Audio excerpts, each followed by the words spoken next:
New revelations have come out about the Obama administration's possible misuse of classified intelligence information as a weapon against political opponents. Here's CNN reporting. The Russians are coming! The Russians are coming! Yes, that's right. In the latest revelations, documents released by a whistleblower suggest that Obama's former National Security Advisor, Susan Rice, asked intelligence officers to unmask the names of Donald Trump's associates in surveillance documents. President Obama then ensured that those documents would be spread far and wide and leaked to the press in an unprecedented abuse of surveillance in the political sphere. Here's the report from NBC News. Pay no attention to that man behind the curtain. The great boss has spoken.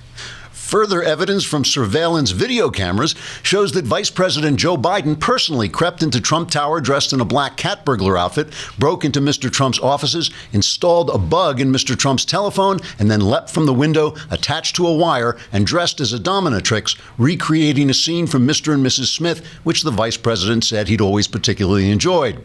ABC News reported on the revelations by pointing out that Donald Trump lied when he said in a tweet that his, quote, wires were tapped, since the phone that Mr. Biden tapped was, in fact, wireless.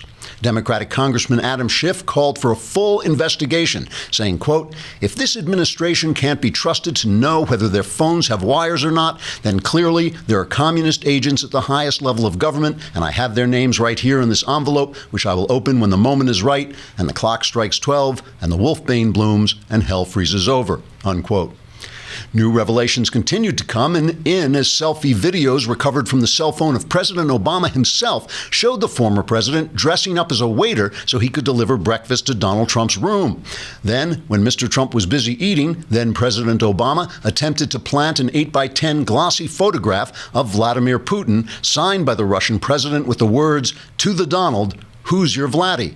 Mr. Obama was in the process of slipping the photograph under Mr. Trump's pillow when he was discovered by a Trump security officer after a karate fight that left the room in a shambles. Then President Obama got the officer in a chokehold and broke his neck with a deadly ninja twist. President Obama then attempted to escape Trump Tower, engaging in a running gun battle with the police after a car chase through central Manhattan ended with Obama running his souped-up Trans Am off a Battery Park pier into New York Harbor. The then president was recovered from the water and taken by officers to one police plaza where he was sweated by detectives until he broke down sobbing and confessed that it was actually he who had signed the Putin photo. Scott Pelley of CBS News ran this report on the story. Oh, I see nothing. I was not here. I did not even get up this morning. This story will continue to develop, but not on network news. Trigger warning, I'm Andrew Klavan, and this is The Andrew Klavan Show.